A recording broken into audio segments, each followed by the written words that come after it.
Bertemu kembali rentasan berita edisi 856, saya Zawaz Yusof dan antara paparan utama.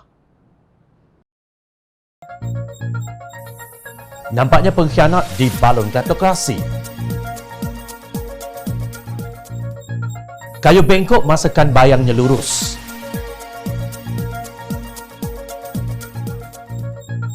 Barisan Nasional UMNO sendirian di RU15. Bersatu usah lagi berpura-pura.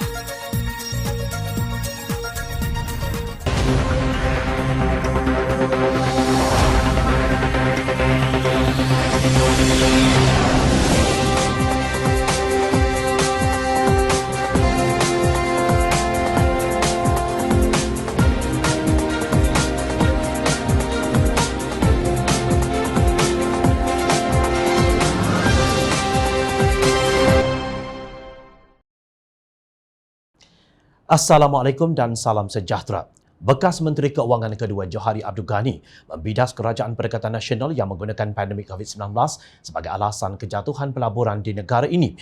Dia berkata Indonesia diserang oleh wabak COVID-19 dengan lebih dahsyat, tetapi pelaburan di negara berkenaan meningkat kepada 18 bilion dolar Amerika pada tahun 2020 berbanding sebanyak 4.5 bilion dolar Amerika pada tahun 2017.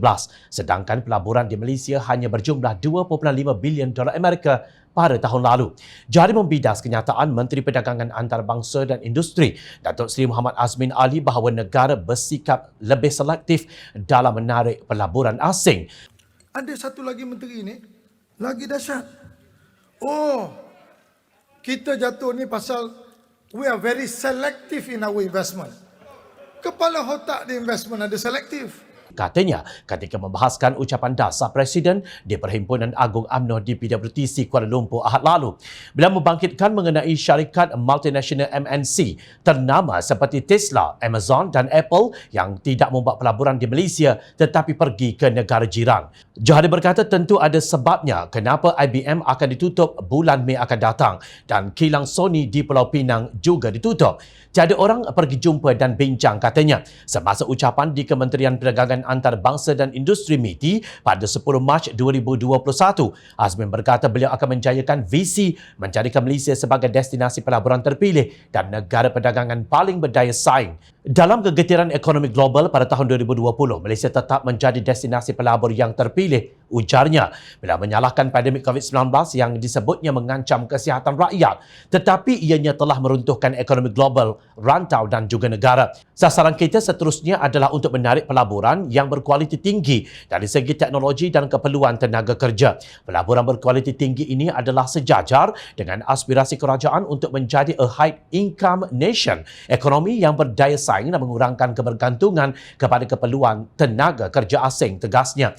Namun bekas timbalan Menteri Keuangan dua ini di zaman kerajaan kleptokrasi nampaknya langsung tidak teruja dengan apa yang disebut sebagai pelaburan terpilih oleh kerajaan pengkhianat. Untuk rekod, pada Disember 2020, Fitch Ratings menurunkan penarafan kredit antarabangsa Malaysia dari A- kepada BBB+. Sudah jatuh ditimpa tangga. Pada Januari lalu, Persidangan Perdagangan dan Pembangunan PBB UNCTAD melaporkan pelaburan langsung asing FDI ke Malaysia merosot 68% pada tahun yang sama, iaitu kadar terburuk di Asia Tenggara.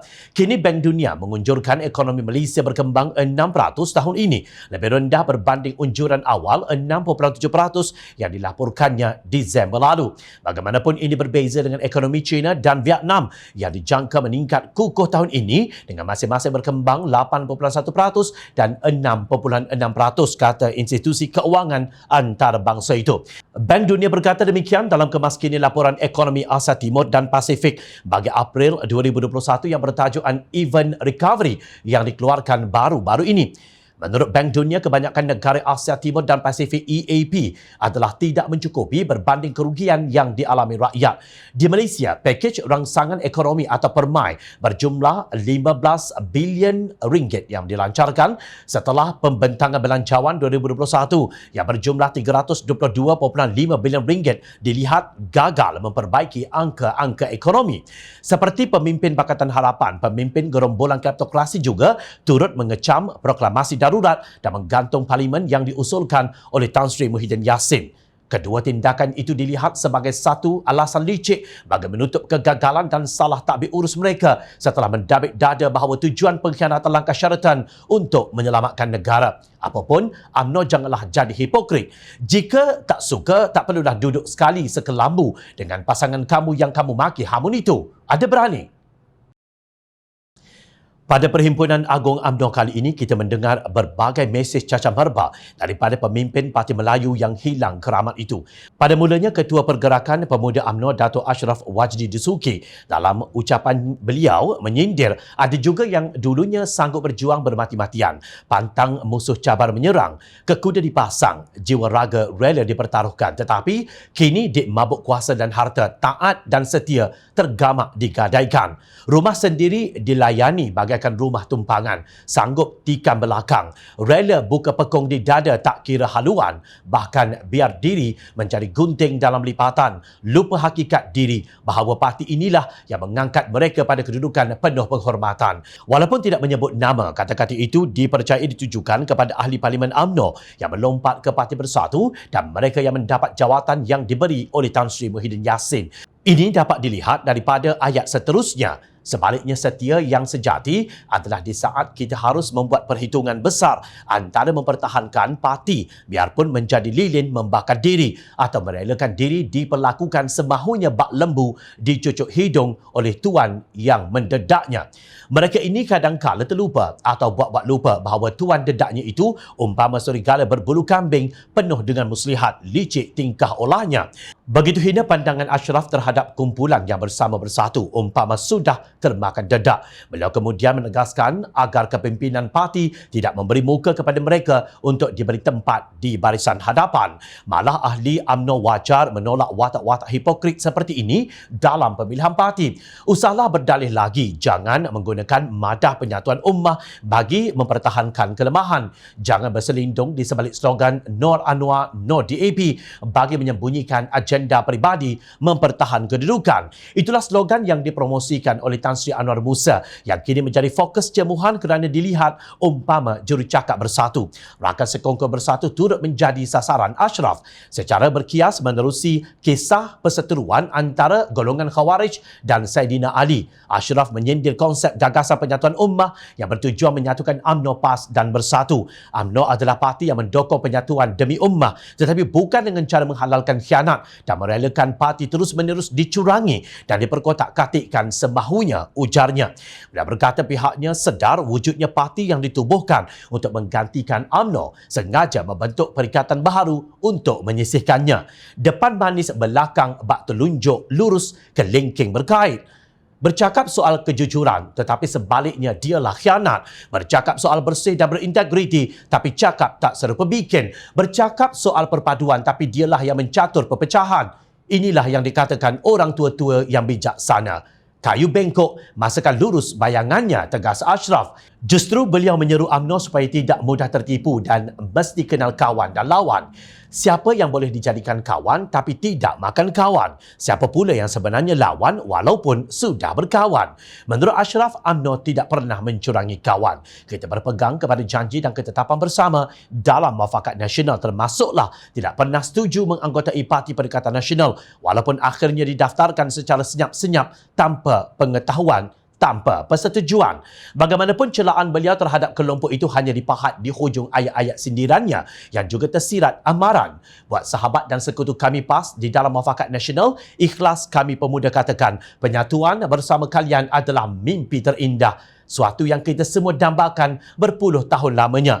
Pegang eratlah ikatan muafakat nasional ini seutuhnya. Jangan biarkan ikatan terlerai atau dileraikan oleh pihak ketiga kerana belum tentu peluang sebegini menjelma lagi buat kali kedua. Jelas, Ashraf menganggap pemimpin UMNO yang bersama bersatu adalah hipokrit, sementara PAS pula khianat. Kelakarnya, Ashraf mengajak UMNO supaya berani berubah dan bersedia melakukan transformasi ke arah budaya politik yang berintegriti. Di mana letaknya integriti UMNO apabila ia turut bersekongkol mengkhianati mandat rakyat pada pilihan raya umum ke-14, sedangkan PAS dan UMNO seperti kembar, hipokrit dan khianat. Mereka sama-sama kayu yang bengkok, disusun seiring bengkok, disambung pun bengkok. Pengerusi Barisan Nasional Datuk Seri Dr. Ahmad Zahid Hamidi berkata gabungan itu seharusnya bersiap siaga bagi menghadapi pilihan raya umum ke-15 secara bersendirian. Katanya Barisan Nasional perlu menentukan parti mana yang benar-benar ikhlas dan jujur untuk membentuk kerajaan bersama mereka. Menurut beliau, ketetapan itu bukan hanya daripada Majlis Kerja Tertinggi tetapi ia lahir dari suara akar umbi yang tidak senang dengan gelagat Parti Bersatu pimpinan Tan Sri Muhyiddin Yassin. Mereka berniat jahat untuk menghapuskan dan menggantikan UMNO, dakwa Zahid. Zahid berkata, Bersatu tidak mendapat sokongan rakyat sepenuhnya dan tidak mempunyai sokongan akar umbi. Bersatu ibarat ular lidi yang mahu menelan ular sawah. Justru apa yang tidak kena dengan ucapan Presiden UMNO ini sehingga Presiden PAS Datuk Seri Abdul Hadi Awang meninggalkan PWTC dengan wajah kecewa. Zahid nampaknya tidak terkesan dengan amaran pemuda PAS supaya Zahid tidak berucap secara biadab kepada Presiden mereka. Ahmad Fahri Mokhtar yang berang dengan ucapan Ketua Pergerakan Pemuda UMNO, Datuk Dr. Ashraf Wajdi sebelum itu berkata, Zahid Hamidi minta beringat sikit. Mu jangan berucap macam Ashraf Wajdi berucap. Kalau tak, kita boleh tengoklah macam mana bertemu Rabu dengan Khamis. Beringat sikit Zahid, jangan buat terbolas macam Ashraf Wajdi. Sementara itu, Timbalan Ketua Pemuda PAS Selangor, Sukri Omar, turut memberi kata dua agar Presiden PAS tidak dicederai. Amaran kami usah biadab dengan tetamu esok iaitu pada hari Ahad. Jika ayahanda kami dicederai, kami bersedia menghadapi kalian serta sekali-kali tidak akan berdiam diri, tegasnya. Sebaliknya di hadapan Presiden PAS, Zahid mengingatkan rakan sekutunya itu supaya tidak lupa bahawa melalui pemuafakatan itu mereka memenangi 7 pilihan raya kecil. Kata Zahid, persekongkolan selama 6 dekad berakhir menerusi satu piagam dan perjanjian persefahaman yang ditandatangani pada 14 September 2019.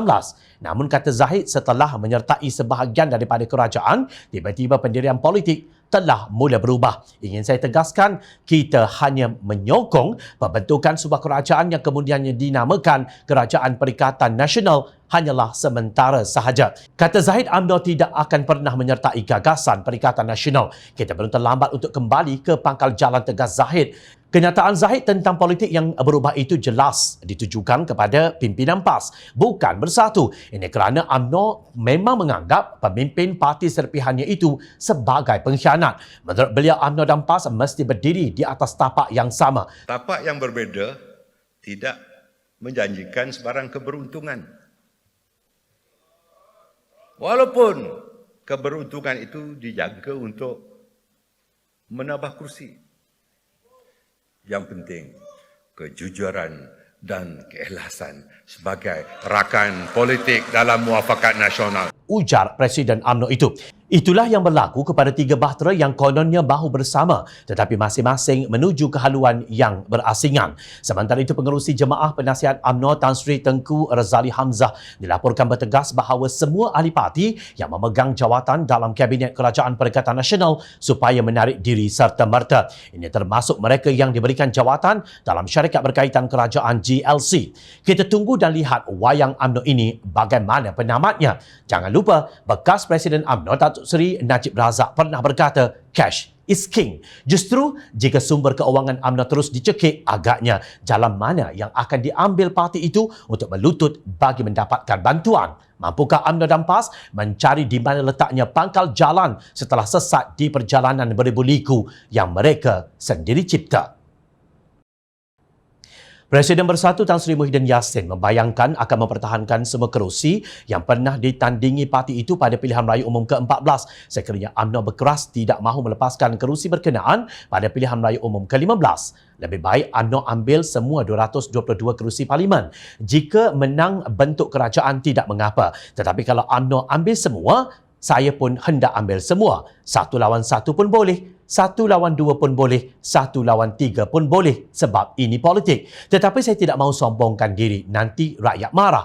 Saya faham dengan kenyataan pemimpin UMNO ketika Perhimpunan Agung UMNO kerana saya juga pernah ada di situ suatu masa dahulu. Katanya dipetik beberapa media. Muhyiddin berkata beliau mengelak daripada berbahas tentang isu kerusi. Bukan kerana takut, tetapi kerana rakyat resah, hidup susah dan makan cari duit. Makan tidak cukup untuk alas perut. Saya tak tahu kenapa parti politik tak prihatin. Ada masalah lain yang perlu diberikan keutamaan, ujarnya. Muhyiddin meminta ahli politik mendahulukan kepentingan rakyat iaitu menyelesaikan masalah pandemik COVID-19, pemberian vaksin dan pengukuhan ekonomi rakyat. Namun di sebalik keyakinan Muhyiddin itu, Ketua Penerangan Bersatu Wan Saiful Wan Jan menegaskan jika Perikatan Nasional berpecah, yang akan menghidup peluang dan keuntungan ialah DAP dan keadilan melalui Pakatan Harapan. Mereka memang mahu undi Melayu berpecah supaya DAP dan keadilan dapat kembali membawa agenda mereka dalam kerajaan, katanya. Beliau mendakwa Perikatan Nasional mampu menawan negeri Selangor dan mempertahankan Putrajaya. Rakyat boleh menilai keikhlasan dan kesungguhan kita dalam Perikatan Nasional ini untuk berkhidmat dan menjaga kebajikan mereka. Apa yang penting menurut Wan Saiful ialah meneruskan usaha menjaga kesatuan politik Melayu. Kesatuan ummah yang telah dibina dalam Perikatan Nasional ini mahal harganya, tegasnya. Secara tersirat, Wan Saiful menuduh pihak yang enggan bekerjasama dengan Perikatan Nasional itulah yang menyebabkan Melayu berpecah belah. Yang mahu memecahkan kesatuan politik Melayu bukan bersatu. Yang mahu membuka ruang untuk keadilan dan DAP kembali berkuasa juga bukan bersatu. Malah, kata Wan Saiful, bersatu sentiasa menyeru kepada penyatuan agar kestabilan negara dapat diwujudkan dan dikekalkan dan agar struktur asas kuasa politik negara dapat dikekalkan. Tetapi jika perlu, seperti yang ditegaskan oleh Tan Sri Muhyiddin Yassin, kita sesekali tak akan undur dari perjuangan ini dan kita akan pastikan agenda perjuangan tetap dijulang, ujarnya. Nampaknya pemimpin Bersatu kini berlagak seolah-olah ia mangsa permainan politik tidak bertoleransi UMNO. Wan Saiful pula terus menonjolkan sikap umpama baigot dengan menyiratkan seolah-olah kemarahan keadilan dan DAP itu satu malapetaka buat kesatuan Melayu. Jom Channel ingin sekali bertanya, apakah perjuangan yang dijulang Perikatan Nasional? Bukankah ia parti yang ditubuhkan setelah mengkhianati sistem demokrasi dan merampas mandat rakyat pada pilihan raya umum ke-14 yang telah memilih Pakatan Harapan? Bukankah ia parti bukan pilihan rakyat dan tidak ada manifesto? Ya. Pada saat ini, rakyat sedang menilai Perikatan Nasional yang takut parlimen dibuka dan takut kepada undi budak-budak yang berusia 18 tahun hingga 20 tahun. Perikatan Nasional merupakan gerombolan penggubat dasar yang flip-flop menyusahkan rakyat. Tidak malukah mengaku ikhlas dan bersungguh-sungguh untuk berkhidmat dan menjaga kebajikan rakyat, sedangkan kebanyakan kalian hilang dari radar sejak dilantik menjadi menteri dan timbalan. Jika ikhlas, tamatkan darurat dan buka parlimen. Rakyat sentiasa memerhati. Teruskan bersama kami di Jom Channel dan layar reporter jomchannel.net untuk mendapatkan berita politik tanah air. Saya Zawazi Yusof. Terima kasih untuk perhatian. Assalamualaikum. Kita jumpa lagi.